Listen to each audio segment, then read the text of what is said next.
እናንተ የማታስተውሉ የገላትያ ሰዎች ሆይ ኢየሱስ ክርስቶስ እንደተሰቀለ ሆኖ በፊታችሁ ተስሎ ነበረ። ለእውነት እንዳትታዘዙ አዚም ያደረገባችሁ ማን ነው ይላል።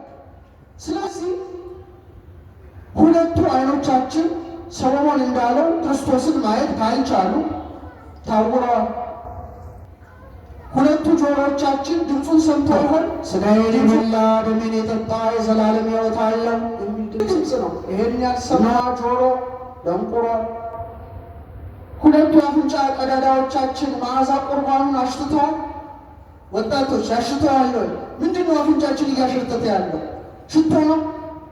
በወጣትነት እድሜያችን ልክ እንደነ እስጢፋኖስ መዓዛ ቁርባኑን ማሽተት ነበረብን። አልታደልንም። ለዚህ ሆናችን አፍንጫችን እሱ ካላሸተተ ተደፍኗል። ሽቶ አፋችን አንድ የመቅረዝ መብራት ነው።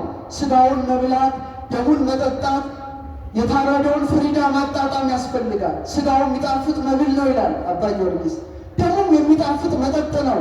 ያ ከበጎሮሯችን ሊፈስ ይገባል። ወጣቶችን ነው ደግሞ ብለው በተለይ ለምንድን ነው ማንቆርበው?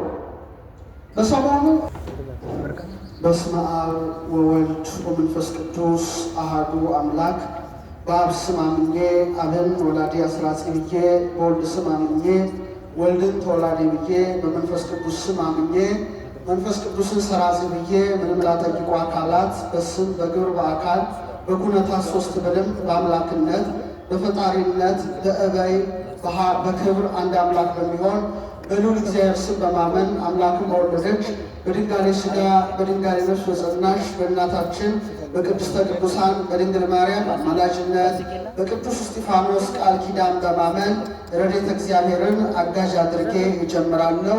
የተከበሩ አባታችን መላከ ሰላም አይነ ኩሉ የዚህ ታላቅ ጥንታዊ ቤተክርስቲያን አስተዳዳሪ፣ ክቡር መጋቤ ሃይማኖት መምህር ሲሳይ፣ ክቡራን ሊቃውንተ ቤተክርስቲያን፣ የተወደዳችሁ የተከበራችሁ የክርስቶስ ቤተሰቦች፣ ምእመናን ሁላችሁም አንድ አምላክ በሚሆን በአብ በወልድ በመንፈስ ቅዱስ ስም እንደምን ቆያችሁ? እንደምን አረፈዳችሁ? እንደምን ሰነበታችሁ? ልዑል እግዚአብሔር ሁላችንን በሕይወትና በሰላም ጠብቆ በዚህች ዕለት አድርሶናልና የአባቶቻችን አምላክ ንጉሣችን፣ ሕይወታችን፣ ብርሃናችን፣ ጠባቂያችን፣ እረኛችን ኢየሱስ ክርስቶስ ስሙ የተመሰገነ ይሁን። እንደ እግዚአብሔር ቸርነትና እንደ እግዚአብሔር ቅዱስ ፈቃድ የምንማማረው በመኃልየ መኃልይ ምዕራፍ 5 ቁጥር 10 ላይ ያለውን ኃይለ ቃል መነሻ በማድረግ ይሆናል። የምስጢር ባለቤት እግዚአብሔር አምላካችን እግዚአብሔር ንጉሣችን ሆይ እንድታስተምረን፣ እንድትመክረን፣ እንድታጽናናን የአውደ ምሕረቱ ባለቤት አንተ ብቻ ነህና ቅዱስ ፈቃድ ይሆንልን። ቅዱስ ቃሉ ምን ይላል? ውዴ ነጭና ቀይ ነው፣ ከእልፍ የተመረጠ ነው ይላል። እስቲ አብረን እንበል። ውዴ በሉ እስቲ። ነጭና ቀይ ነው፣ ከእልፍ የተመረጠ ነው። ይህን ርዕስ የመረጥኩበት ምክንያት በቤተ ክርስቲያናችን ስርዓት አምልኮ በተለይ ከእሑድ ጀምሮ እስከ ቅዳሜ እስከ ነገዋ መጨረሻ ድረስ ስብከት በመባል ይታወቃል። ከእሑድ ቀጥሎ ያለው ደግሞ ብርሃን በመባል ይታወቃል። ለልደት አንድ ሳምንት የቀረው እሑድ ደግሞ ኖላዊ እረኛ በመባል ይታወቃል። በተለይ በዚህ ሳምንት በቤተ ክርስቲያናችን የሚመሰጠረው፣ በቤተ ክርስቲያናችን የሚዘመረው፣ በቤተ ክርስቲያናችን የሚነገረው የክብር ባለቤት የጌታችን የመድኃኒታችን የኢየሱስ ክርስቶስን ሥጋዌ ነቢያት በብዙ ብረ ትንቢት ተናግረዋል፣ በብዙ ብረ አምሳል መስለዋልና እንዴት ነቢያት እንደሰበኩት ዛሬም ደግሞ ቤተ ክርስቲያን እንዴት እንደምትሰብከው ይሆናልና ይህን ርዕስ መርጫለሁ። የምስጢር ባለቤት አምላካችን ምስጢሩን ጥበቡን ለሁላችን ይግለጥልን። ቅድም መጋቤ ሃይማኖት እንዳሉት በጣም በብዙ ስራ ውስጥ ስለነበርኩኝ አይ ዛሬ አልገኝም መምጣት አልችልም ስላቸው አረ የሁሉ ሕዝብ ተሰብስቦ ይጠብቃል ስላሉ ነው የመጣሁት እንጂ ብዙ አድካሚ ስራዎች አሉ። የሚያበረታ ግን ማን ነው? የአውደ ምሕረቱ ባለቤት እግዚአብሔር ነውና በሰላም አስጀምረው በሰላም እንዲያስፈጽመን ቅዱስ ፈቃድ ይሆንልን። እንግዲህ ነቢያት በብዙ ብረ አምሳል የጌታን ሥጋዌ ተመልክተዋል። ከሁሉም ደግሞ እጅግ ደስ የሚለው የሚገርመው ሰሎሞን ያየው ነው። ሰሎሞን ክርስቶስን በነጭና በቀይ አምሳል ያየዋል። ውዴ ይላል። ውዴ ምንድነው? ነጭና ቀይ ነው ካለ በኋላ ከእልፍም የተመረጠ ነው በማለት የክርስቶስን ሥጋዌ በነጭ የክርስቶስን ሰው መሆን በቀይ አበባ ወይም በቀይም በነጭም በህብረ ቀለማት እያስዋበ ይገልጠዋልና ይህንን ነው የምንማረው። እግዚአብሔር አምላካችን ምስጢሩን ጥበቡን ለሁላችን ይግለጥልን። በተለይ ቁጥር 9 ላይ ምን ይላል? ምን ትሑቱ ወልድ ሁቺ ሰናይት እምአንስት፣ አንቺ ከሴቶች ዘንድ የተዋብሽ በጣም ቆንጆ የሆንሽ አንቺ ከወንድሞችሽ ልጆች ይልቅ ወልድ ወንድምሽ ማን ነው ብሎ ይጠይቃል። አንቺ በሴቶች ዘንድ የተዋብሽ ምን ቆንጆዋ ወልድ ወንድምሽ አለ ማን ነው ብሎ ጥያቄ ይጠይቃል። ምን ማለቱ ነው? ያቺ ያማረች ያቺ ቆንጆዋ ለጊዜው ቤተ እስራኤል ስትሆን ፍጻሜው ግን ማን ናት? ቤተ ክርስቲያን ናት። ምእመናን ነን። ምእመን ይላል።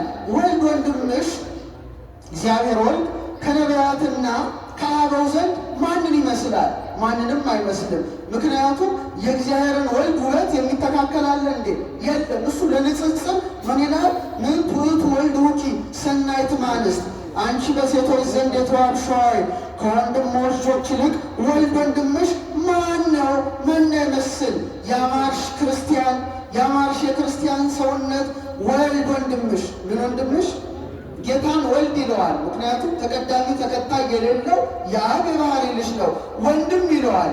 ከቅድስት ድንግል ማርያም ከሥጋዋ ሥጋን ከነፍሷ ነፍስ ነስቶ ምን ሆኗል? ፍጹም ሰው ስለሆነ ወልድ ወንድምሽ ከነቢያት ከካህናት ልጆች ይልቅ ማንን ይመስላል በማለት ውበቱን ቁንጅናው ተገልጾለት ማን ተናገረ? አባታችን ሰሎሞን ተናገረ። ለዚህ ነው ዳዊትም በመዝሙር 44 ቁጥር 2 ላይ ይሴኒ ላህዩ እሙሉ ደጓለ እመሕያው፣ ውበቱ ይላል ከሰው ልጆች ሁሉ ይልቅ ያምራል። የማ የክርስቶስ የማ የክርስቶስ። ለዚህ ነው 5 ገበያ ይከተሉት ነበረ በዘመነ ሥጋዌ ሲያስተምር። አንዱ ገበያ ወይም ወደ 1000 የሚጠጋ ሕዝብ ውበቱን ለማየት ብቻ ይከተለው ነበረ። ስለዚህ ሰሎሞን ይህ ተገልጦለት አንቺ ምእመን፣ አንቺ ክርስቲያን ምን ይመስል ወልድ ወንድሜ ኢየሱስ ክርስቶስ ማንን ይመስላል እያለ በእውነት ያደንቃል። ለዚህ ነው ቤተ ክርስቲያናችን ጠዋት ተነስታ ይህን ውበት ለማየት ትጸልያለች፣ ትመኛለች። ምን ብላ? ኢየሱስ ክርስቶስ ጥዑመ ስም ለዘይጼውዖ፣ ኢየሱስ ክርስቶስ ለሚጠራው ስሙ ምንድን ነው? የጣፈጠ ነው። ኢየሱስ ክርስቶስ ህብስተ ሕይወት ለዘይበልዖ፣ ኢየሱስ ክርስቶስ ለሚበላው የሕይወት እንጀራ ነው። ምን አይነት እንጀራ ነው? ሕይወት እንጀራ ነው። ኢየሱስ ክርስቶስ ጽዋ መድኃኒት ለዘይሰትዮ፣ ኢየሱስ ክርስቶስ ለሚጠጣው የመድኃኒት ጽዋ ነው። ሥጋው ለመብላት ያማረ ነው፣ ደሙ ለመጠጣት የጣፈጠ ነው። ኢየሱስ ክርስቶስ ካሉ በኋላ በጋ መድኃኒት ለዘይሰውዖ፣ ለሚሰውው ካህን ምንድን ነው? የመድኃኒት በግ ነው። በእውነት የተሰዋውን ሥጋን ተመግበን ከጎን የፈሰሰውን ከደም ምንጭ ጠጥተን እንረካለን። ኢየሱስ ክርስቶስ በግ ዘቀራንዮ፣ የቀራንዮ በግ ኢየሱስ ክርስቶስ ሆይ ለላሄ ገጽከ ልትሜነይ ከመ ንርአዮ፣ የፊትህን ውበት እናየው ዘንድ እንመኛለን። ደስ አይልም ጸሎቱ? ምንህን እናይ ዘንድ? የኢትዮጵያ ኦርቶዶክስ ተዋሕዶ ቤተክርስቲያን በጠዋት ተነስታ የምታቀርበው ምስጋና ነው። የቀራንዮ በግ ኢየሱስ ክርስቶስ ሆይ ያንተን ፊት፣ ያንተን ውበት፣ ያንተን ደምግባት እናየው ዘንድ ምን እንላለን? እንመኛለን። እንዴት አይነት ጸሎት ነው! ይህን የሕይወት እንጀራ በልታችኋል? ይህን የሕይወት መጠጥ ጠጥታችኋል? ይህን ውብ ፊት ተመልክታችኋል? እጠራጠራለሁ። እስቲ ይህንን የሕይወት እንጀራ የበላ ይህን የሕይወት መጠጥ የጠጣ ይህን ውብ ፊት የተመለከተ ከእናንተ እስቲ እጁን ያውጣ። በቃ እናንተ ብቻ ናችሁ? ሥጋውን የበላችሁ ደሙን የጠጣችሁ እናንተ ብቻ ናችሁ? ሌሎቻችሁስ? እንዴ! ኧረ ያሳፍራል! ኧረ ያስደነግጣል! ይህን ውበት ለማየት እንመኛለን። ምን ይመስል? ማን ይመስላል? ካህናት ዕለት ዕለት ያዩታል። በእውነት ይሰውታል፣ ያርዱታል፣ ያወራርዱታል። እኛ ደግሞ ሥጋውን እንበላለን፣ ደሙን እንጠጣለን። ሥጋው ከሥጋችን ደሙ ከደማችን ተዋህዷል። ስለዚህ አባ ጊዮርጊስ ምን ይላል? ኢየሱስ ክርስቶስ ለሚበላው የሕይወት እንጀራ ነው፣ ኢየሱስ ክርስቶስ ለሚጠጣው ደሙ የጣፈጠ ነው ይላል። ይህን ውበት እናየው ዘንድ እንመኛለን እንዳለ ታላቁ አባት ሰሎሞን ምን ይመስል ማን ይመስላል ብሎ ውበቱን ካደነቀ በኋላ በፀሐይኑ ይላል። እስቲ በሉት ምን ማለት ነው? በፀሐይ ትመስሉታላችሁ ማለት ነው። በፀሐይ ትመስሉታላችሁ የክርስቶስን ውበት ወበያሮስኑ፣ በጨረቃ ትመስሉታላችሁ ወበከማኒዎስኑ፣ ወይም በአስታር ቦሸሽ በምትባለው የንጋት ኮከብ በምትባለው ወይም ቪነስ በምትባለው ፕላኔት ማለት ነው። በሱ ትመስሉታላችሁ ይላል። ውበቱ በጣም የተለየ ውበት ስለሆነ በፀሐይ ነው የምትመስሉት? በጨረቃ ነው የክርስቶስን ውበት የምትመስሉት? ወይስ በአጥቢያ ኮከብ ነው የምትመስሉት ይላል። እኛ በሁሉም እንመስለዋለን። የእውነተኛው ፀሐይ ኢየሱስ ክርስቶስ ነውና ታላቁ አባት ሚልክያስ በምዕራፍ 4 ቁጥር 2 ላይ የኃጢአትን ጨለማ ገፎ የጣለ እውነተኛው ፀሐይ መድኃኔዓለም በመሆኑ ምን አለ? የእተ አሚረ ይሰርቅ ለክሙ ፀሐይ ጽድቅ፣ ስሜን ለምትፈሩ ለእናንተ የእውነት ፀሐይ ይወጣላችኋል አለ። ምን አይነት ፀሐይ? የጽድቅ ፀሐይ ይወጣላችኋል አለ። እሱ ማን ነው? ኢየሱስ ክርስቶስ አምላካችን ነው። ዕንባቆም በምዕራፍ 3 ላይ ምን አለ? ብርሃኑ ሰማያትን ከድነዋል፣ ምስጋናው ምድርን መልቷል፣ ጸዳሉም እንደ ብርሃን ነው፣ ጨረር ከእጁ ወጥቷል ይላል። ይሄ ማን ነው?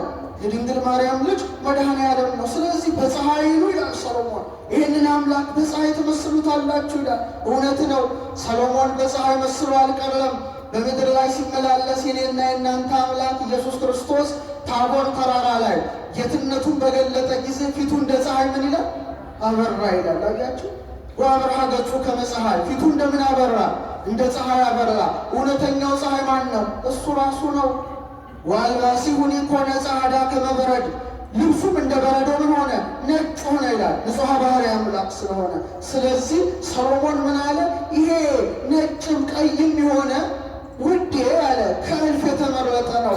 በምን ትመስያዋለሽ አንቺ ምእመን? በፀሐይ ነው በማለት ያደንቃል። ለዚህ ነው ቤተ ክርስቲያናችን በኪዳን ጸሎት ላይ አምላኳ፣ ንጉሷ፣ ብርሃኗ፣ ሕይወቷ ኢየሱስ ክርስቶስን ምን ትለዋለች? ፀሐይ ዘኢየዐርብ፣ የማይጠልቅ ፀሐይ። ምን አይነት ፀሐይ? እችኛዋ ፀሐይ ትጠልቃለች፣ እሱስ አይጠልቅም። የማይጠፋ ብርሃን፣ ዘወትር በቅዱሳን አድሮ የሚያበራ ፀሐይ። እሱ ማን ነው? የድንግል ማርያም ልጅ ኢየሱስ ክርስቶስ ነው። አሁን ወደ ላይ ቀና ብለን ስንመለከት ይሄ በሰማይ ላይ ተጽፎ እናነባለን። በምን ላይ? መጽሐፍ ቅዱስ ላይ የእግዚአብሔር ቃል ተጽፏል፣ እናውቃለን፣ እናምናለን። በሰማይ ላይስ አሁንም ተጽፏል፣ እናምናለን፣ እናውቃለን። ይህንን ነቢያትና ሐዋርያት ጽፈውታል። ከዋክብትን ግን ማን ጽፎታል? ራሱ እግዚአብሔር በጣቱ ጽፏቸዋል። ለዚህ ነው ዳዊት ምን ይላል? በመዝሙር 18 ላይ ሰማያት ይነግራ ስብሐተ እግዚአብሔር። ሰማያት አለ የእግዚአብሔርን ክብር ይናገራሉ። የማን? የእግዚአብሔርን ክብር። ጠፈርም አለ የእጁን ሥራ ያወራል። ስለዚህ በቀን የምናያት ፀሐይ፣ በሌሊት የምናያቸው ጨረቃና ከዋክብት እያንዳንዳቸው የማንን ሥራ ይመሰክራሉ? የእግዚአብሔርን ሥራ ይመሰክራሉ። ስለዚህ ስለ እውነተኛው ፀሐይ ስለ ክርስቶስ ማን ትሰብካለች? ምሳሌ የሆነችው ፀሐይ ትሰብካለች። ፀሐይ ትልቅ መምህርት ናት፣ ትልቅ ወንጌላዊት ናት። ፀሐይ እግዚአብሔር አምላክ ፀሐይን በስንተኛው ቀን አመጣ? እስቲ ንገሩን። እሑድ ናት። እሑድ የመጣው እስቲ እሑድ የምትሉ እጅ አውጡ። ፀሐይ የተፈጠረችው መቼ ነው? በጣም እኮ ቀላል የመጨረሻ ቀላል ጥያቄ እኮ ነው እየጠየኳቸው ያሉ። ፀሐይ መቼ ተፈጠረች? የበረደውን የምታሞቅ የጨለማውን የምታስለቅቅ የተሰወረውን የምትገልጠውን ፀሐይ እግዚአብሔር መቼ አመጣት? በስንተኛው ቀን?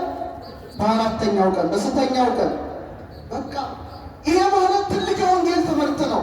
ስለ እውነተኛው ፀሐይ ስለ ፈጣሪዋ ምሰብክ ስለሆነች ፀሐይ በስንተኛው ቀን መጣች? በአራተኛው ቀን ከወደ ምስራቅ በአራተኛው ጴጥሮስ ላይ እግዚአብሔር አስገኛት። እቺ ፀሐይ ትልቅ መምህርት ናት። ለዚህ ነው ሰማያት የእግዚአብሔርን ክብር ይናገራሉ ያለው።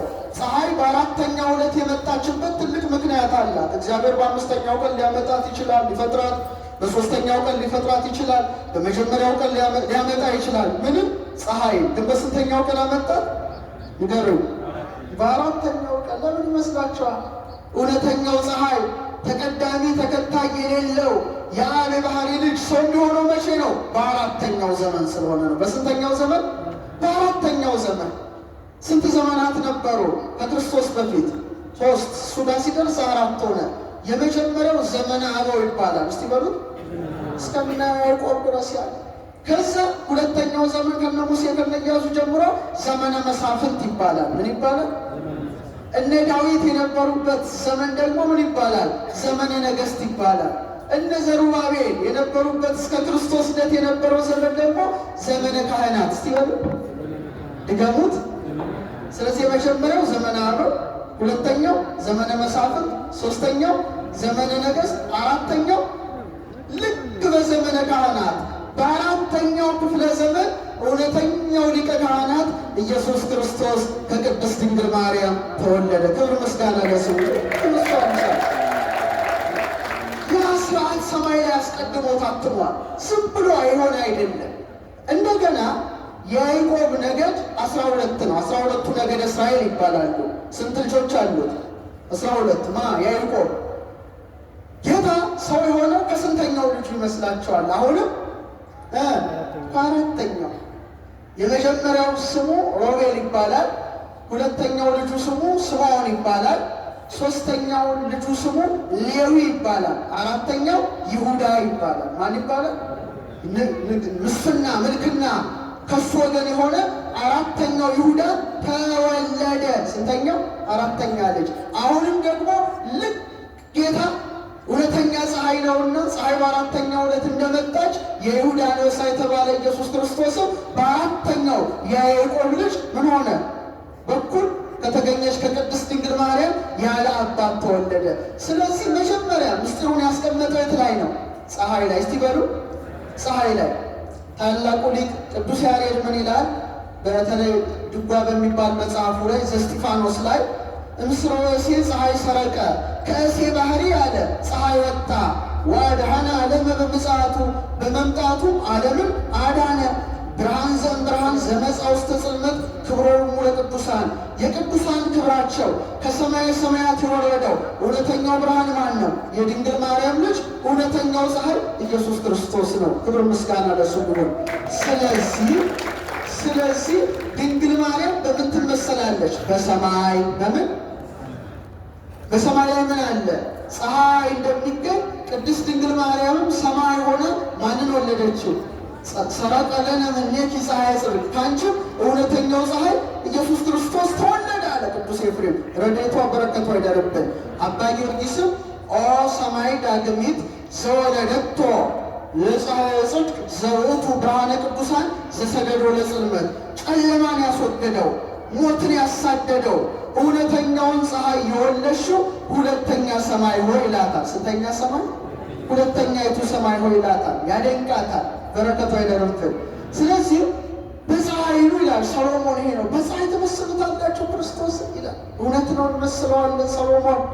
ሌላው ፀሐይ በስንተኛው ዕለት ተፈጠረች? ድገሙት። በአራተኛው ዕለት። በደንብ አስተውሉ። እውነተኛው ፀሐይ ኢየሱስ ክርስቶስ ደግሞ በስንተኛው ወር ተወለደ? መልስ ውስጥ በስንተኛው ወር? በአራተኛው ወር። መስከረም፣ ጥቅምት፣ ህዳር፣ ታኅሳስ በአራተኛው ወር ተወለደ። እውነተኛው ፀሐይ በአራተኛው ዕለት እንደመጣ እውነተኛው ፀሐይ በአራተኛው ወር ላይ ተገለጠ። በተለይ ይሄ ወር እጅግ የተለየ ወር ነው። ክርስቲያኖች ታኅሳስ አባቶቻችን ለይተው ይህን ወር ታኅሳስ ያሉበት ትልቅ ምክንያት አላቸው። ዝም ብሎ አይነት አይደለም። ታኅሳስ እስቲ በሉ እንዴት ደስ የሚል ስያሜ ነው። ሐሰሰ ማለት በግዕዝ ቋንቋ ፈለገ ማለት ነው። ሐሲስ አሲሶት ካለ የግዕዝ ንዑስ አንቀጽ ነው የምናወጣው። ታኅሳስ ማለት የማሰስ ወራት። የምን ወራት? የማሰስ የመፈለግ ወራት ማለት ነው።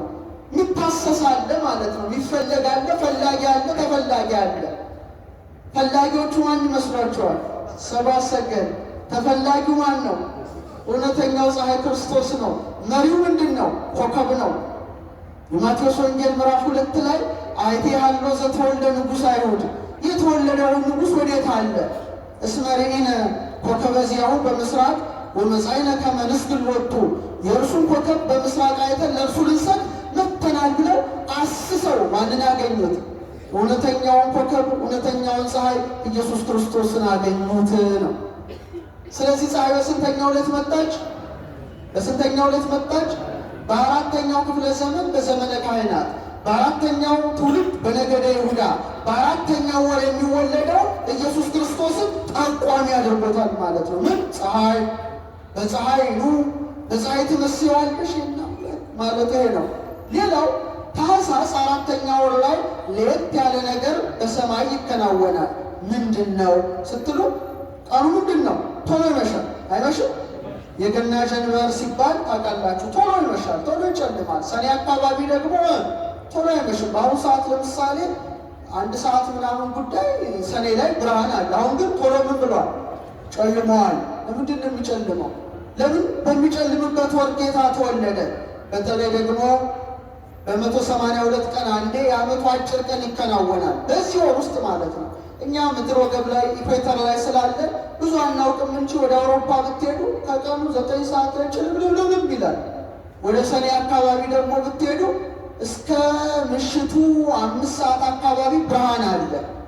እኛ መሀል ላይ ስለሆነ ብዙ አናውቀው እና በጣም የሚገርመው ፀሐይ ዝቅ ቆይ ከፀሐይ በፊት እስቲ በመብራት ልመስልላችሁ። መብራት ከፍ ሲል ነው የሚያበራው ወይ ዝቅ ሲል ነው? ከፍ ሲል በጣም ያበራል። ዝቅ ሲል ብዙ አይበራም፣ ቶሎ ያጥራል አይደል? ብዙ ብርሃኑ ላይቱ እስከዛች ቢደርስ እንጂ በጣም ሰፊ ሆኖ አይበራም። ለዚህ ነው ከፍ ብሎ መብራት የሚሰቀለው። ታኅሳስ ላይ ቀኑ የሚያጥረው ምንድን ነው? ፀሐይ ከምህዋሯ ምን ትላለች? ዝቅ ትላለች። ምን ትላለች?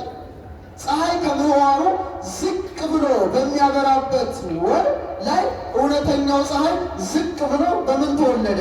በከብቶች በረት ተወለደ። ምሳሌው ፀሐይ ላይ ነው ያስቀመጠው። እርገቱን ግንቦት ያደረገው ለዚህ ነው። ግንቦት ፀሐይ ከምህዋሯ ከፍ እንደምትል እውነተኛው መሲህ ኢየሱስ ክርስቶስ እየተመሰገነ በልዕልና ምን ሆነ? እርገቱን አደረገ። እርገቱን በታኅሳስ እርገቱን በግንቦት ያደረገው ለዚህ ነው። ታላቁ አባት ቅዱስ ያዕቆብ ዘስሩግ በተለይ የክርስቶስን ልደት በተናገረበት መጽሐፉ ላይ ምን ይላል? ፀሐይ አለ ብርሃኗን በምትነሳበት በዚህ ወር ውስጥ አለ እውነተኛው ብርሃን ክርስቶስ ምን ሆነ? ተወለደ ይላል። አያችሁ፣ እውነተኛው ፀሐይ መጣ። ፀሐይ ብርሃኗን ስትነሳ እውነተኛው ፀሐይ ማን መጣ? ኢየሱስ ክርስቶስ መጣ። ፀሐይ ይላል ከፍ ወዳለው አጽናፍ በምትወጣበት በዚህ ወር ውስጥ የብርሃን ጸዳል እግዚአብሔር ወልድ አለ በበረት ውስጥ ተወለደ ይላል። በምን ውስጥ ተወለደ? በበረት ውስጥ ተወለደ። አሁን ብርሃኑ ነው ወይስ ጨለማው ቢበዛው? ታኅሳስ ላይ ኧረ ቀላል ጥያቄ ነው። ሌሊቱ በጣም ረዥም ነው፣ ቶሎ ይመሻል። ጨለማ በሚመላለስበት በዚህ ወር ማን ተወለደ? እውነተኛው ፀሐይ ተወልዶ ጨለማ እንዲያብሎስ እንድነሳው ክብር ምስጋና ለአምላክ። ሞት ተሸነፈ። ጨለማ ረጅም ጨለማ በሚሆንበት በዚህ ወር ውስጥ እውነተኛው ፀሐይ መጥቶ ጨለማን ምን አደረገው? ድል ነሳው ይላል። በእውነት በእውነት በእውነት ቀኑ በሚቀንስበት መዓልቱ በሚቀንስበት በዚህ ወር ሰዎች ሁሉ ከጸጋ ምን ሆነው ነበረ?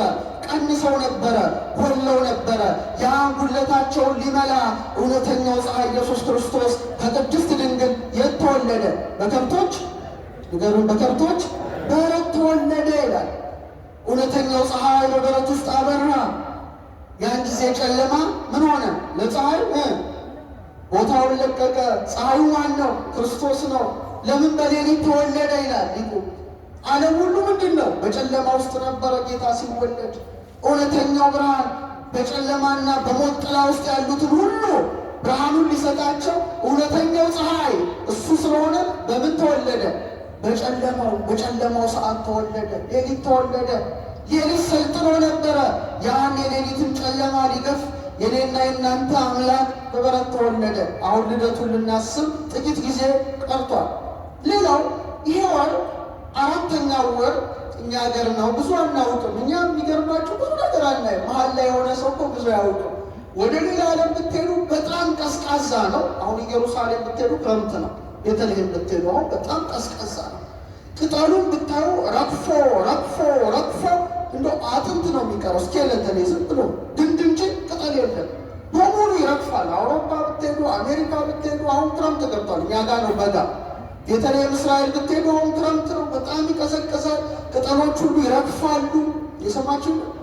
ታዲያ ለምን በዚህ በአራተኛው ወር ተወለደ ለሚለው ጥያቄ ሰዎች ሁሉ በአዳምና በሔዋን ኃጢአት ምክንያት ከጸጋ ምን ሆነው ነበረ? እንደ ቅጠል ረግፈናል እንዳለው ረግፈው ነበረ። ያን የረገፈ ማንነታችንን በጸጋው ሊሸልመን በጸጋው ሊያሞቀን የኔና የእናንተ ጌታ ተወልዶ በጨርቅ ተጠቀለለ ማለት ነው። አዎ ጽድቃችን እንደ መርገም ጨርቅ ሆኗል በተባለ እንኳን ኃጢአት ጽድቅ ራሱ መርገም በሆነበት ሰዓት የኔና የእናንተ ጌታ ተወለደ። ስለዚህ አባ ጊዮርጊስ ምን ይላል? ስርዓተ ሰማይ ተሰራ በዲበ ምድር፣ የሰማይ ስርዓት በምድር ላይ ተሰራ ይላል። በምን ላይ? አሁን ሰዎች ቀና ብለው ሲያዩ በሰማይ ፀሐይ፣ ጨረቃ፣ ሌላስ ከዋክብት ይገኛል። በቀላሉ ማለት ነው እንጂ በጣም ብዙ ነገር ነው ሰማይ ላይ ያለ። አርጋኖኑ ላይ ነው ምን አለ? ልክ እንደ ፀሐይ ሆኖ ማን መጣ ይላል? ኢየሱስ ክርስቶስ መጣ ይላል። እንደ ፀሐይ ሆኖ ማን መጣ? ብርሃነ ቅዱሳን እውነተኛው ፀሐይ የኃጢአትን ጨለማ ገፎ የጣለው የሞትን ጥላ ያስወገደው እውነተኛው ፀሐይ መጣ ይላል። እንደ ጨረቃ ሆነ። ቤተልሔም ሰማይን መሰለች ነው የሚለው። ቤተልሔም ሰማይን መሰለች። እንደ እውነተኛው ፀሐይ ኢየሱስ ክርስቶስ ነበረ። እንደ ጨረቃስ ድንግል ማርያም ነበረች። ማን ነበረች? ድንግል ማርያም። ጨረቃ ትመላለች፣ ጨረቃ ትጎላለች። ማኅተመ ድንግልናዋ ምሉ የሆነ እውነተኛዋ ጨረቃ ማን ተገለጠች? ፍጠኑ፣ ኧረ መልሱ። ድንግል ማርያም ተገኘች ይላል። እየንተ ከዋክብተ ሰማይ አስተርአዩ መላእክተ እግዚአብሔር። በሰማይ ከዋክብት ፈንታ ማን መጡ? መላእክት ከሰማይ ወረዱ። የት? ቤተልሔም። ልደት ቀርቧል። ተስፋችን ቀርቧል። የደስታችን ጊዜ ቀርቧል። በሰማይ ላይ ፀሐይ እንዳለ ማን ተወለደ አልኳችሁ? ኧረ መልሱ። እንደ ጨረቃ ቅድስት ድንግል ማርያም፣ እንደ ከዋክብት ብርሃን መላእክት ማለት ነው። እመቤታችን ያው በጨረቃ ትመሰላለች። ታውቃላችሁ፣ ጨረቃ 4 ሰሌዳ አላት። ስንት ሰሌዳ አላት? 4 ሰሌዳ አላት። መጀመሪያ ትወለዳለች፣ ማጭድ መስላ ትታያለች፣ ፊቷን ወደ ምስራቅ ታደርጋለች። ይሄ በሶስተኛው ቀን የሚደረግ ነው። እሷም ከሐናና ከኢያቄም ምን ሆነች? ተወለደች ማለት ነው። ጨረቃ ሁለተኛው ከፍ እንደምትል እሷም በቤተ መቅደስ በንጽህና በቅድስና ምን ሆነች? አደገች። ሶስተኛ ፀሐይ ልክ በ15ኛው ቀን በስንተኛው ቀን? 14 ለ15 ፀሐይ በምዕራብ አድማስ ይሆናል። ጨረቃ በምስራቅ ላይ ትሆንና ሙሉ የፀሐይ ብርሃን ጨረቃ ላይ ሲያበራ ጨረቃ ምን ትባላለች? ምልአተ ወር ሙሉ ሆነች ይባላል። ምን ሆነች ይባላል? በ15ኛው ቀን እመቤታችንም ልክ በ15 ዓመቷ ማለት ነው። ልክ በ15 ዓመቷ ቅዱስ ገብርኤል ሲያበስራት እውነተኛው ፀሐይ ኢየሱስ ክርስቶስ በማኅፀኗ አደረ ማለት ነው። ከዛ ጨረቃ 15 ቀን በኋላ ጉድለት እያሳየች እንደምታልፍ እሷም ጌታን እውነተኛውን ፀሐይ ወልዳ እሱም ደግሞ ነዋት እናትህ ካለ በኋላ 15 ቀን በቤተ ዮሐንስ አርፋ ተቀምጣ በ64ኛው ዓመቷ ላይ አርፋለች።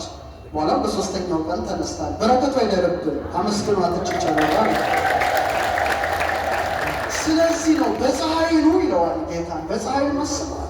ስለዚህ መጽሐፍ ቅዱስ ሰማይ ላይ ተጽፎልሃል ነው። ቀና ብለህ ማየት ያንተ ድርሻ ነው። ሌላው ቀን ለ4 ይከፈላል። አሁን ፀሐይ በስንተኛው ዕለት መጣች? ድገሙት። ቀን ለስንት ይከፈላል? ለ4 ይከፈላል። አንድ ቀን ምንለው ለ4 ይከፈላል። ሰዓተ ማልቶ አንደኛው ከ12 ሰዓት እስከ 3 ሰዓት፣ ከ3 ሰዓት እስከ 6 ሰዓት፣ ከ6 ሰዓት እስከ 9 ሰዓት፣ ከ9 ሰዓት እስከ 12 ሰዓት። ይሄ ነው ሰዓተ ማልቶ ለ4 ነው የሚከፈለው። እያንዳንዱ ሰዓት ዝም ብሎ የመጣ አይደለም ነው። እያንዳንዱ ሰዓት ስለ ክርስቶስ ነው የሚመሰክረው። ሁሉ በእርሱ ተጋጥሟል ይላል። ከ12 ሰዓት እስከ 3 ሰዓት ያለው ሰዓት የነቢያትን ዘመን ይወክላል። የምንን ዘመን? በደንብ አስተውሉ። የነቢያትን ዘመን ይወክላል። ለምን? ጎህ ቀደደ ይባላል።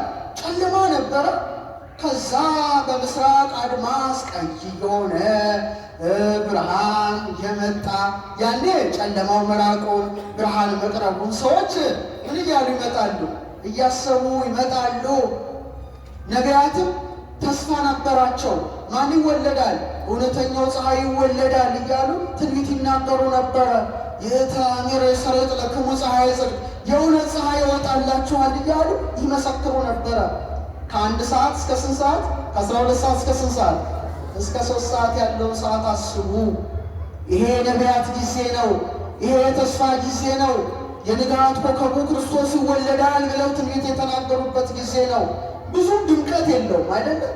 ከ1 ሰዓት እስከ 3 ሰዓት ብዙም አይሞቅም፣ ግን ተስፋ አለው፣ ሙቀት አለ። የጠዋት ፀሐይ አለች፣ ግን ክርር ምትል አይደለችም።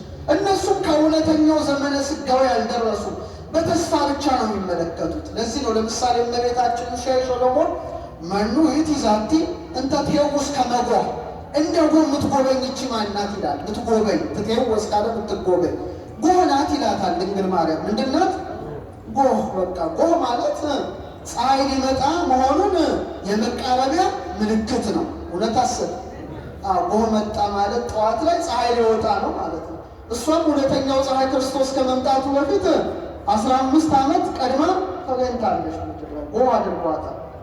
አሁን ቀጥሎ ከ3 ሰዓት ከ3 ሰዓት እስከ 6 ሰዓት ነው። በዚህ ሰዓት ፀሐይ ምን ይሆናል? ብሩህ ሆኖ ይገለጣል። በዓይንም በደንብ ተደርጎ ይታያል። ይህ ምንድን ነው? ዘመነ ስጋዊ ነው።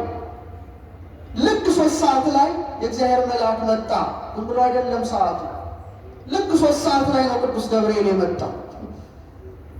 ያ ስለ ፀሐይ አዋጅ የሚያውጀው መልአክ መጣ ከእግዚአብሔር ዘንድ ተልኮ በድንግል ማርያም ፊት ቆሞ ምን አለ? ጸጋን የተመላሽ ደስተኛይቱ ምን ይበልሽ? ደስ ይበልሽ፣ እግዚአብሔር ከአንቺ ጋር ነው፣ ከሴቶች ተለይተሽ ቡርክት ነሽ። እሷም ትጠይቀዋለች፣ ስለ እውነተኛው አምላክ ይነግራታል። መጨረሻ ምን አለች ድንግል ማርያም? ይኩነኒ በከመ ትቤለኒ ነየ ዓመተ እግዚአብሔር፣ እኔ እግዚአብሔር አገልጋዩ ነኝ፣ እንደ ቃል ይሁንልኝ ይደረግልኝ ብላ ልክ ቃሏን ስታሰማ እውነተኛው ፀሐይ ኢየሱስ ክርስቶስ 3 ሰዓት ላይ በማኅፀኗ ተጸነሰ። ክብር ምስጋና ለስሙ። ከ3 ሰዓት እስከ 6 ሰዓት ዘመነ ስጋዌ ነው። እሱም 3 ዓመት ከ3 ወር ነው ወንጌልን ያስተማረው። እውነተኛው ፀሐይ ዝም ብሎ የተዘባረቀ ነገር የለም፣ ራሱ ባወቀ ያደረገው ነው። ቀጥሎ ከ6 ሰዓት እስከ 9 ሰዓት፣ ይሄ ደግሞ ስቅለቱ ነው። ስቅለቱ ሰዓት ነው። ልክ ከ6 ሰዓት እስከ 9 ሰዓት ምን ሆነ ይላል? ጨለማ ሆነ ይላል። ለምን? ልክ 6 ሰዓት ፀሐይ ምንድን ነው የምትሆነው? እግዚአብሔር ይስጦት። ፀሐይ በምናችን ቲቪ ትሆናለች? በአናታችን ቲቪ ቀጥላ ላይ ሴንተሩ ላይ ማይገሩ ላይ ጥላችን አጭር ነው አይደል የምትሆነው? ፀሐይ በምናችን ትክክል ክርር ያለ ቀትር ነው። በመሃል አናታችን ትክክል ትሆናለች። 6 ሰዓት ላይ ድገሙ። 6 ሰዓት ላይ ልክ ከቀኑ 6 ሰዓት ላይ በተመሳሳይ መልኩ ፀሐይ በማዕከለ ሰማይ ላይ እንደምትሆን በማዕከለ ምድር በቀራንዮ ላይ የምድር እምብርት በሆነው በቀራንዮ ላይ የመሬት ሴንተር በሆነው በቀራንዮ ላይ ከሰማይ ዝቅ ከምድር ከፍ ብሎ እውነተኛው ፀሐይ ሲሰቀል እችኛዋ ፀሐይ ጨለመች። ክብር ምስጋና ለስሙ። ይሄ ነው 6 ሰዓት ላይ ስቅለቱን አደረገ። ከ6 ሰዓት እስከ 9 ሰዓት 3ኛው ደረጃ እንደሆነ በተመሳሳይ መልኩ እውነተኛው ፀሐይ ለድህነተ ዓለም ቀራንዮ ላይ ተሰቅሎ ስጋውን ሲቆርስ ደሙን ሲያፈስ ፀሐይ ምን ሆነች ይላል? ጨለመች። ፈያታዊ ዜማን የፀሐዩን መጨለም አይቶ ተዘከረኝ እግዚኦ በውስተ መንግሥትከ፣ አቤቱ በመንግሥት በመጣ ጊዜ አስበኝ አለ። አስበኝ ሲለው እውነቱን እልሃለሁ ዛሬ በገነት ከኔ ጋር በጣም እና ቅዱስ ያሬድ ጾመ ድጓው ላይ ምን ይላል? ፈያታዊ ዜማን ይጠይቀዋል። ማን ያስተማረ ማን ያስረዳ ሲለው ፈያታዊ ዜማን ብሎ ነው የሚመልሰው ለመልአኩ። አረ እኔ ያስረዳኝ የለም ፀሐይ ተመለከትኩ አለ። ምን ተመለከት? በቃ አለቀ። ትክክለኛዋን ፀሐይ ተመለከተ። 6 ሰዓት ላይ ፀሐይ መጨለሙን አየ። በማዕከለ ሰማይ የምትሆነው ፀሐይ ጨልማለች። ለምን? በማዕከለ ምድር የተሰቀለው ዋናው እውነተኛው ፀሐይ ክርስቶስ ነው። ቀጥሎ ያለው ክፍል ከ9 ሰዓት እስከ 12 ሰዓት ያለው ክፍል ነው። ይሄ ሰርክ ሰዓት ነው። ልክ በዚህ ሰዓት ሰርክ ላይ ፀሐይ በምዕራብ አድማስ እንደምትጠልቅ በተመሳሳይ መልኩ የኔና የእናንተ ጌታ ዮሴፍና ኒቆዲሞስ ገንዘው በከርሰ መቃብር አኖሩት። መንፈቀ ሌሊት ከሞት ተነሳ። ክብር ምስጋና ለእውነተኛው ብርሃን አምላካችን። ይህ ነው በፀሐይ ነው አለ ጌታም በፀሐይ መስሎ። እውነት ነው። ስለ እሱ ማይሰብክ ማን አለ? ስለ እሱ ማይናገር ማን አለ? በማዕከለ ምድር በቀራንዮ ቀትር ላይ እንደተሰቀለ ዛሬም በእኔና በእናንተ የራስ ቅል ላይ መስቀሉ ተተክሏል። ይህን መስቀል ያየው ግን የለም። ሊቀጠበብት አለቃ እያሌው ታምሮ አንድ ስብከት ነበራቸው፣ የራስ ቅል የሚል ስብከት አድምጣችሁ ከሆነ አላውቅም። ዩቲዩብ ላይ ለመድኃኔዓለም የሸበኩት ስብከት ይመስለኛል። ልክ ቀትር ላይ የራስ ቅል ጎልጎታ የምትባል ላይ ሰቀሉት ይላል ወንጌላዊ ማርቆስ ጽፎልናል። የራስ ቅል ጎልጎታ የምን ቅል? ስካል ነው። ስካል ማለት የራስ ቅል ነው። ፕሌስ ኦፍ ቀራንዮ ጎልጎታ ሰቀሉት ይላል። ስንት ሰዓት ላይ? አረመልሶ 6 ሰዓት ላይ እና ምን አሉ ሊቁ ሲያስተምሩ የራስ ቅል ጎልጎታ ላይ የጌታ መስቀል ተተከለ። አንዴ ነው የተተከለው። ዛሬ ግን በእያንዳንዱ ክርስቲያን ራስ ላይ የጌታ መስቀል ተተክሏል። ሁሌ እንደተተከለ ነው። ይህን ማየት ያልቻሉ ዓይኖች ታውረዋል። እናንተ የማታስተውሉ የገላትያ ሰዎች ሆይ ኢየሱስ ክርስቶስ እንደተሰቀለ ሆኖ በፊታችሁ ተስሎ ነበረ። ለእውነት እንዳትታዘዙ አዚም ያደረገባችሁ ማን ነው ይላል። ዓለም ፈጣሪዋ ክርስቶስን ካላየሽ ታውራለሽ ማለት ነው። ጨለማ ውስጥ ናት። ድምፁን ካልሰማሽ ደንቁራለሽ ማለት ነው። አፍንጫዋ እሱን ካላሸተተ አፍንጫዋ ተደፍኗል ማለት ነው። አንደበቷ እሱን ካላመሰገነ አንደበቷ ታትሟል ማለት ነው። ይሰማችሁ? ልክ 6 ሰዓት ላይ የራስ ቅል ጎልጎታ ላይ በ33 ዘመኑ ከ3 ወር እንደተሰቀለ ዛሬም እያንዳንዱ ሰው ወደ ምድር ሲመጣ አንተም አንቺም እኔም ሁላችንም ስንመጣ የራስ ቅላችን እዚህ በተዋሳት እስኪደርስ ድረስ ቨርተብሬ ነምበር ኦፍ ቨርተብሬ ስንት ነው? 33 ነው። የጀርባ አጥንታችሁ ከዚህ ጀምራችሁ እስከዚህ ድረስ ስትቆጥሩ ስንት ነው? በክርስቶስ ዕድሜ ልክ ነው ያለው። አመስግኑ። ስቦታል እድሜውን ያተመው 33 ነው። ማንም ሰው ሲመጣ የጌታ የስቅለት ስዕሉን ስትመለከቱ አንድ ጭንቅላት ታያላችሁ አይደል? መስቀሉን ድርስም ያ ርዕሰ አዳም ነው፣ የአዳም ራስ ነው። በእሱ ላይ ነው መስቀሉን የተተከለው። ቢሆንም አዳም 22ኛ ስነ ፍጥረት ነው። ስንተኛ ነው? የእግዚአብሔር ስሞች 22ቱን አሌፋት ናቸው። አዳምም 22ኛ ስነ ፍጥረት ነው። በእሱ ራስ ላይ በማዕከለ ምድር በ6 ሰዓት ቀትር ላይ እንደተሰቀለ በተመሳሳይ መልኩ እያንዳንዳችን ምድር ላይ ስንመጣ እግዚአብሔር በተፈጥሮ ሲያመጣ ምን እንደሚሰጠን ታውቃላችሁ? ነምበር ኦፍ ስከል ቦንስ የጭንቅላታ አጥንት ቁጥሩ 22 ነው። ስለዚህ መስቀሉ ተተክሎበታል። ቀትር ላይ 6 ሰዓት ላይ በዕፀ መስቀል ላይ እንደተሰቀለ ዛሬም በርዕሰ ልቡናችን ላይ መስቀሉ ምን ሆኗል? ተተክሏል። ለዚህ ነው ዮሐንስ በራእዩ ላይ የክብር ባለቤት ክርስቶስን በምን ውስጥ ያየዋል? በ7ቱ የመቅረዝ መብራቶች ውስጥ ያየዋል። በምን ውስጥ?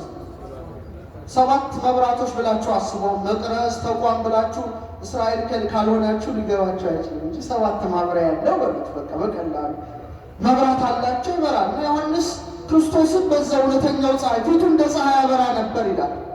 በቀኝ እጁም 7 ከዋክብት ነበሩት ይላል። ምንድን ነው?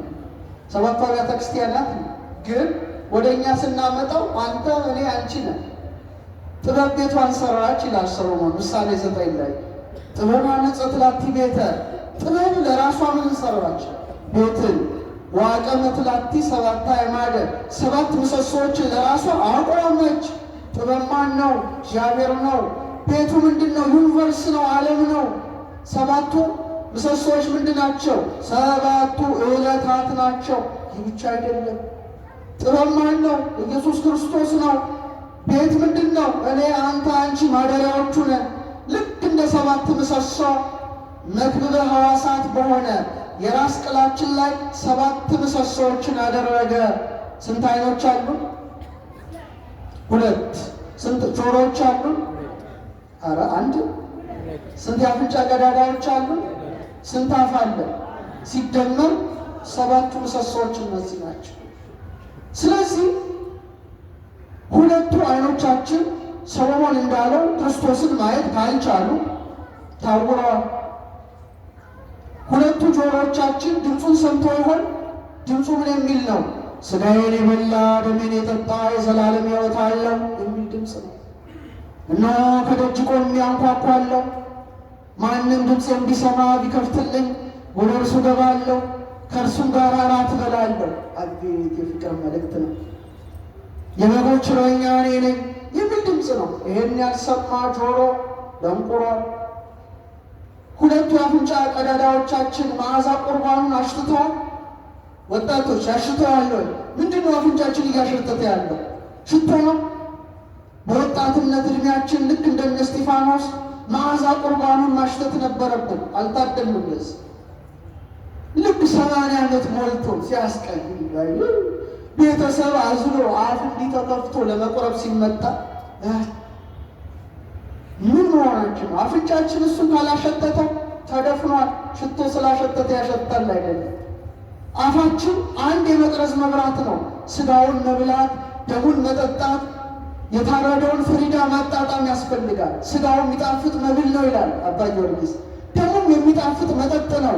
ያ ከበጎሮሯችን ሊፈስ ይገባል። ወጣቶችን ነው ደግሞ ብለው በተለይ ለምንድን ነው ማንቆርበው?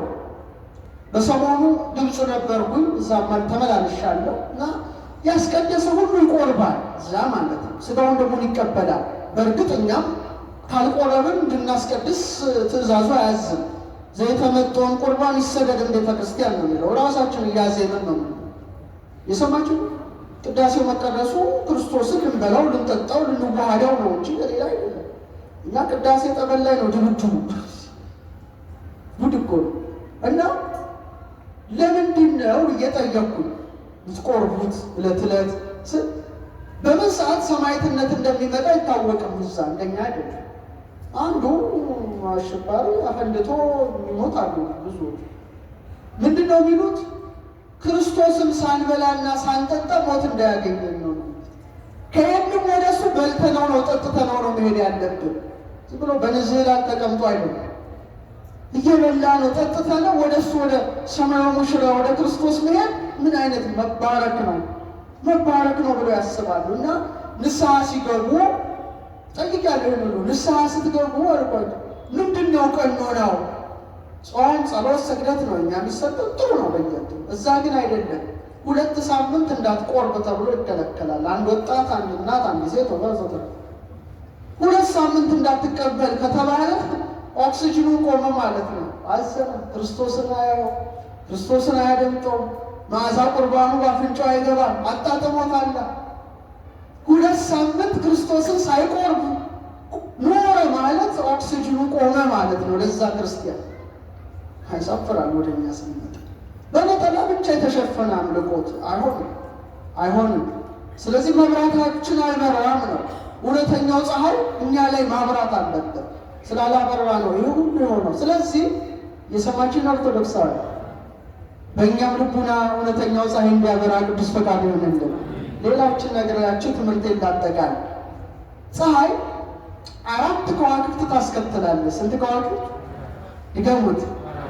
4ቱን ደግሞ አጅቦ 12ቱ አብረዋት ይጓዛሉ። ስንት? ለምንድን ነው ይህን ያደረገው አምላካችን? ሄኖክ በምዕራፍ 28 ቁጥር 19 ላይ እንዲህ ይላል፣ የተሰሩ 4ቱን ክፍለ ዘመን የሚለዩ ስንት ዘመን? ሲዝንስ፣ ወቅቶች ማለት ነው። መጋቢዎች ስማቸው ሚልክኤል፣ ህልመልሜሌክ፣ ምልኤልና ናሬል ናቸው ይላል። እነዚህ በሰማይ ላይ ይታያሉ። ወቅታቸውን ካወቃችሁ በአይን ይታያሉ። የሚፈልጉ አይደለም። 4 ናቸው።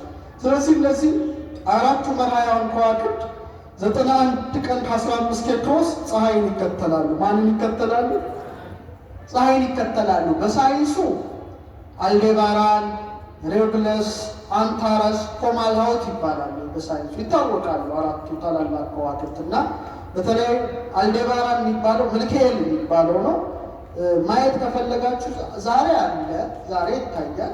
ታሳስ መብራት ብቻ ስለሆነ እንጂ በምስራቅ አድማስ ወደዛ ሰወር ይታያል። ቶረስ ማለት ነው። እዛ ውስጥ አለ። እዛ ውስጥ የሚያበራው ሚካኤል ነው። ሌላው ሬጉለስ ልመልሜሌክ ይባላል። ሊዮ ወይም አሰድ አንበሳው የክርስቶስ የይሁዳ አንበሳ መሆኑን በሚጠቅመው ኮከብ ውስጥ ህብረ ኮከብ ውስጥ ያበራል። አንታረስ የሚባሉ ሚሉስ ሳይንቲስቶቹ ምንኤል የሚባለው ኮከብ ነው። እሱ ደግሞ አቅራብ በሚባለው ኮከብ ውስጥ ያበራል። ሌላው ፎርማላውት ናሬል ይባላል። አኳሪየስ ወይም ደለል በሚባለው የክርስቶስ የጥምቀቱ ምሳሌ በሆነው መናዝል ውስጥ ያበራል። ስንት ናቸው? ስንት ናቸው? አራት ናቸው። እነዚህ ፀሐይን እየተከተሉ በምስራቅ፣ በምዕራብ፣ በሰሜን፣ በደቡብ ወይም በአራቱ ወቅቶች ላይ እንደሚሰለጥኑ ስንት ወንጌላውያንን መረጠ? ንገረኝ። አራት ብቻ።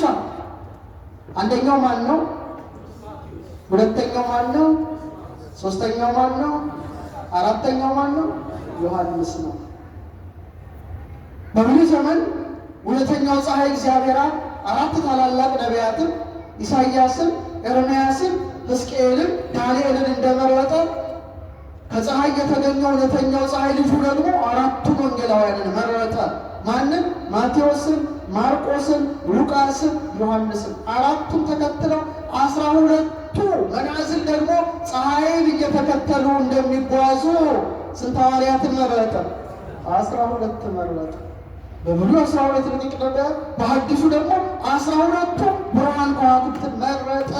ለዚህ ነው ሰማይ የእግዚአብሔርን የእጅ ሥራ ይናገራል። እያንዳንዱ የሚገርማችሁ ፀሐይ ፍኖተ ፀሐይ አላት፣ መንገድ አላት፣ ዝም ብሎ አይደለም። 12ቱ ብቻ። ሌላው የተለያዩ 88 ናቸው።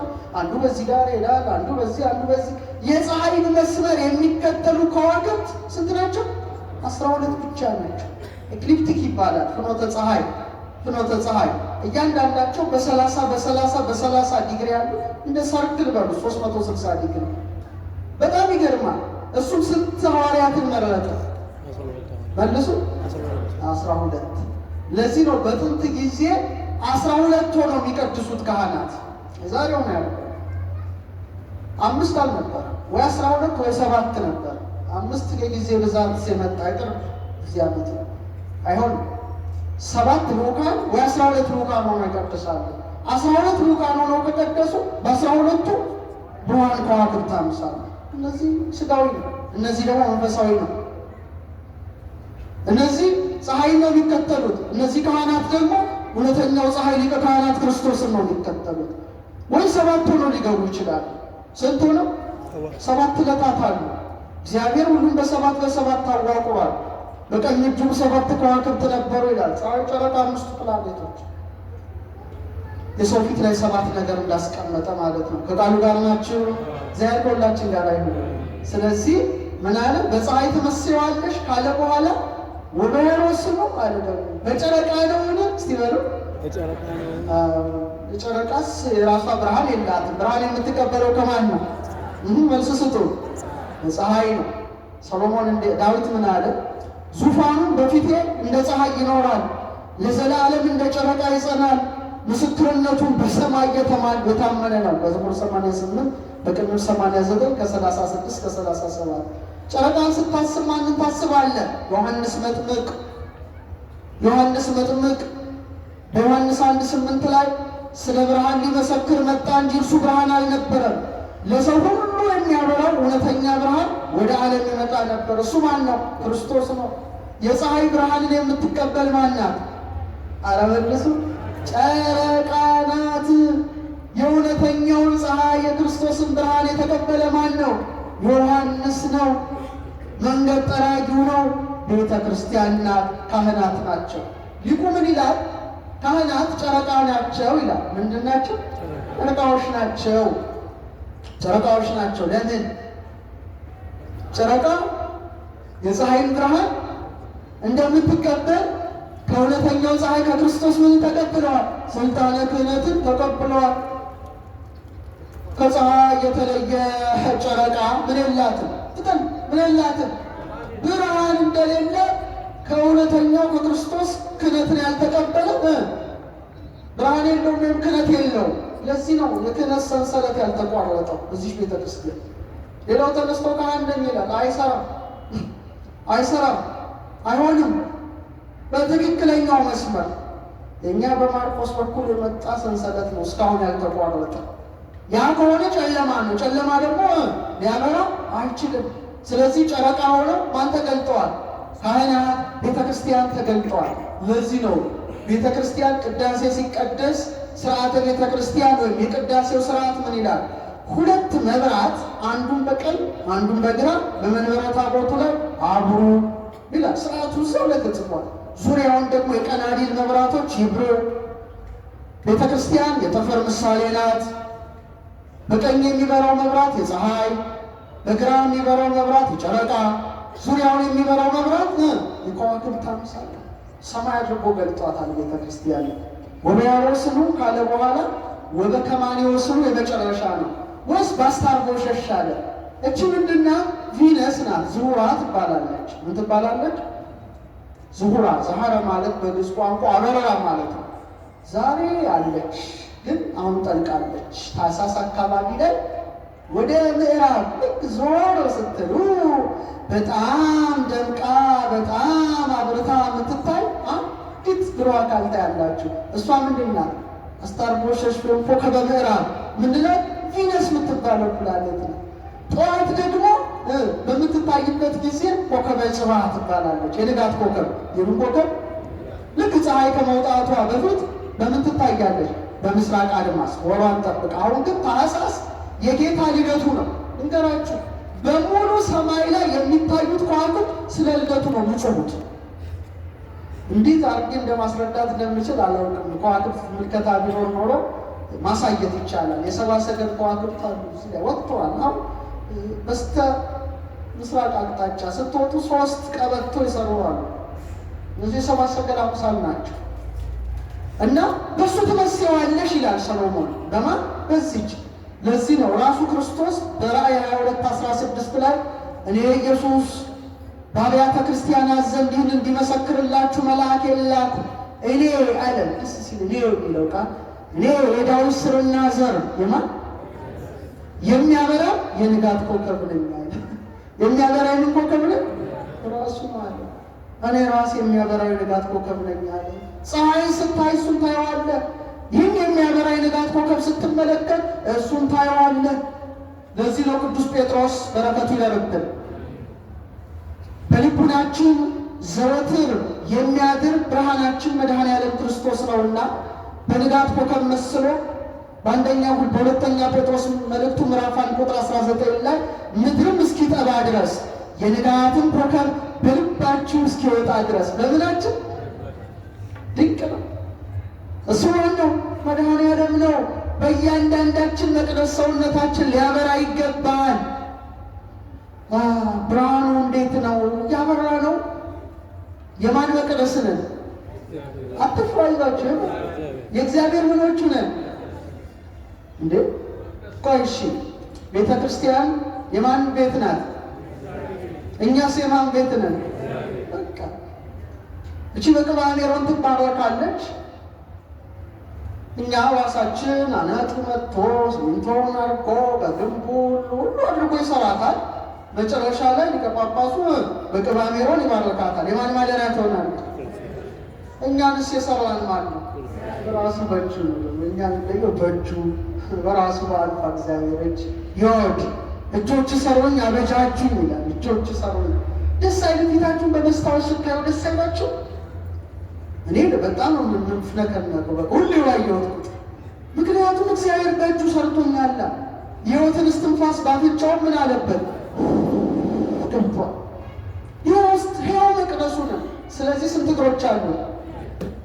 ስንት? 4 ያለው አለ? 2 ነው። 2 አለ። ከዛ 2 እግሩ በላይ ምን አለ? ሰውነታችሁን ይሁት እስቲ። ሆድ ዕቃችን አለ የለም? አለ የለም? ከሆድ ዕቃችሁ በላይ ምናችሁ አለ? ልባችሁ። ከዛስ ጭንቅላት አለ። ስንት ማለት ነው? ኧረ በቃችሁ ተሰማችሁ። ወድቃ ኩላሊት ያጤሰው ልብ ያመላለሰው ናላ ያወረሰው አሰሙ ፈትል ልብ ወኩላታ አላነበባችሁ ማለት ነው። ኩላሊት ኤሪያ ስንት? አንድ ልብ ጭንቅላት ኩላሊት ያመላለሰው ኩላሊት ያጤሰውን ይቅርታ ልብ ያመላለሰውን ናላ ያወረሰውን ማን ያውቃል አለ? እግዚአብሔር ያውቃል ይላል። ስንት እግሮች አሉ? ውሻችሁ፣ ድመታችሁ፣ ፈረሳችሁ፣ በቅሏችሁ፣ የዱር አራዊትን በሏቸው ስንት እግር አሏቸው? 4 እግር ነው የተሰጣቸው። አስባችሁ ታውቃላችሁ ለምን እንዳልሰጣችሁ? እነሱ 4 እግር ተሰጥቷቸው ምን እያዩ ነው የሚኖሩ? የሚግጡትን ሳር የሚጠጡትን ውሃ በቃ ቀና ብለው ማየት አይችሉም። ሰማይ ሁሌም ያስቡት ለሆዳቸው ነው የሚኖሩት፣ ለሆዳቸው ነው ያስቡት። አለቀ። እኛን ግን ስንት እግር ሰጠ? እንደ ዘንግ መልምሎ እንደ እሸት ፈልፍሎ በፀሐይ ነው እያልን ፀሐይ፣ በጨረቃ ነው እያልን ጨረቃ ነው፣ በከዋክብት ነው በዚህ ንጋት ኮከብ እያልን እናየዋለን። ለዚህ ነው ሰማይን ካላያችሁ ከእንስሳት በምን ተሻለ?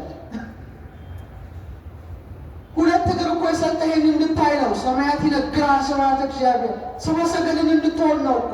ይኸው በሰማይ አይቴ ያለው ዘተወልደ ንጉሥ አይሁድ የተወለደው ንጉሥ ወዴት አለ?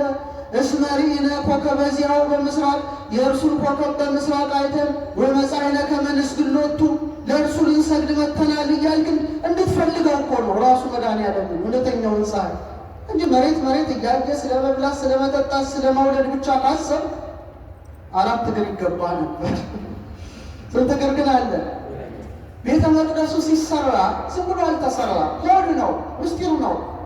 ሙሴን ሲና ተራራ ላይ ያወጣውና የብርሃን ድንኳን ያሳየዋል። እና እንደዚህ ከመዘ ትገብራለህ ደብተራ እንዲህ አድርገህ ስራ ይላል። እያንዳንዱን ያሰለጠነው አርክቴክቱ ባለቤቱ ነው። አሳይቶ ለዚህ ነው ያሬድ ጾመ ድጓው ላይ አርያም ምንድን ነው? ቀዳሚሃ ለጽዮን ሰማይ ሳረረ፣ ከጽዮን አስቀድሞ ሰማይን ፈጠረ። ወበዳግም አርአዮ ለሙሴ ዘከመ የገብር ግብር አለ ደብተራ፣ ዳግመኛ ለሙሴ የድንኳኗን ስራ አሳየው ይላል። እና የነሐስ ይሄ ትልቅ የነሐስ ያዕቆብና በለዝ የሚባሉ ስንት ምሰሶች አሉ? 2 ስንት እግሮች አሉ? ኧረ መልሱ ያዘው። ስንት እግሮች አሉ? ያዕቆብና በለዝ መቅደሱን እንዳጸሉት ዛሬም 2 እግሮች አለው። እና እግሮቻችን ሁሉ ለማን ይንበረከካሉ? ለእግዚአብሔር። ከመለስሙ ለኢየሱስ ክርስቶስ አለ። እነዚህ ናቸው። ይስገድ ሁሉ ብርክ፣ ያዕቆብ ቀኙ፣ በለዝ ግራው እግሬ ነው። ከዛም መቅደሱን ሲሰራው ስንት ክፍል አስደረገው? 3 ምንም እንደ 3 ነው። የመጀመሪያው አደባባይ ይባላል። እና አደባባይ ላይ ያለው ስርዓት ምን መሰላችሁ? ፊታችሁን በመስታወት ስታዩ እንድታስቡት ብዬ ነው። አደባባይ ላይ ምን አለ መሰላችሁ? የሚቃጠል መስዋዕት ካህናት የመናጻት ስርዓት ያከናውናሉ። የሚቃጠል መስዋዕት ለማን ይቀርባል? ምን ላይ? የመጀመሪያው ክፍል አደባባይ መቃጠል ስርዓት። ሆድቃችሁን አስባችሁታል? አንጀታችሁ አንጀቴ ምን ሆነ ትላላችሁ? ተቃጠለ ትላላችሁ። የአንጀት የሚቃጠልበት አደባባይ ነው። የዛሬው አንጀታችን ግን የሚቃጠለው በማን ፍቅር ነው? በክርስቶስ ፍቅር ነው እንጂ ይላል። በቃ እንዳይሆንስ አንጀት የተቃጠለ በአንቺ ፍቅር ይላል። በእግዚአብሔር ፍቅር ካልሚቃጠል ማነው ያድገነ ፍቅሮ ለክርስቶስ ያለው እኮ አንጀቱ ቅጥል ብሎ ነው። እነ እስጢፋኖስ እኮ አንጀቱ በክርስቶስ ፍቅር ቅጥል ብሎ ነው። ያ ሁሉ ድንጋይ ሲወረወርበት ለእሱ ገለባ ነበረ። እየሰማችሁ ነው። አንጀታችን እንዳደባባይ አድርጎታል። መቅደሱን ልባችንን እንደ ቅድስት አደረገው። እንደምን ቅድስት ላይ 3 ስርዓቶች ተከናወኑ። አንደኛው ዕጣን፣ የምን መስዋዕት? የዕጣን መስዋዕት። የጤሰ ይወጣል ወደ ማን? አረመልስ ዕጣን ይወጣበት 7 መቅረዞች ይበራሉ። ስንት? እሱ ቅድስት ውስጥ ያለ ነው። 12 ህብስቶች ደግሞ ይደረደራሉ። ወዲህ በዚህ 6 በዚህ 6 ጠረጴዛው ላይ ልክ እንደዛ ስርዓት ሰውን ነው የሰራው እኮ። ደረታችሁን ተመልከቱ። ምን ይወጣል? እስትንፋስ እንደ ዕጣን ይወጣል። ከልባችሁ ይወጣል። ከልባችሁ የሚወጣው ግን ምንድን ነው? እንደ ዕጣን ሆኖ ምስጋና። እስቲ በሉ አርምሞ ጽርዓት በሌለበት ቃል ይላል። እስትንፋስ እንደማያቋርጥ እስትንፋስ ይቋረጣል? ካልሞታችሁ ይቋረጣል። ቃል ይቋረጣል ስትተኛ፣ እስትንፋስ ይቋረጣል። አርምሞ ጽርዓት በሌለበት ቃል ሊቃነ መላእክት ለሚያመሰግኑ ለአንተ ከምስጋና የበለጠ ምስጋና ለአንተ እናቀርባለን ትላለች። እስትንፋስ እስትንፋስ ያለው ሁሉ ማንን ያመስግን ይላል? ቃል ነው ማለት ነው። እስትንፋስ ቀራንዮ ላይ ወስደናል። ቀራንዮን እስቲ አስቡት። 6666 ጊዜ የተገረፈ ጀርባ ሰውነት አስባችሁታል? ስጋው አልቆ እንደ በረዶ አጥንቱ 1 2 3 ብሎ ሲቆጠር በስድ ሚስማር የተወጋ እጁ እግሩ በጦር የተበሳ ጎኑ በሾህ አክሊል እዚጋ ደግሞ ደፍተው አክሊል እንደገና ጭንቅላቱን መጥቶ ፊቱ በደም እናየው ዘንድ መልክና ደም ግባት የለው። ብቻ እኛ ክርስቲያኖች ሁለቱንም እናያለን። የሕማም ፊቱንም እናስባለን፣ የደብረ ታቦር ፊቱንም እናስባለን። ምክንያቱም ውዴ ነጭና ቀይ ነው። ወስብሐት ለእግዚአብሔር።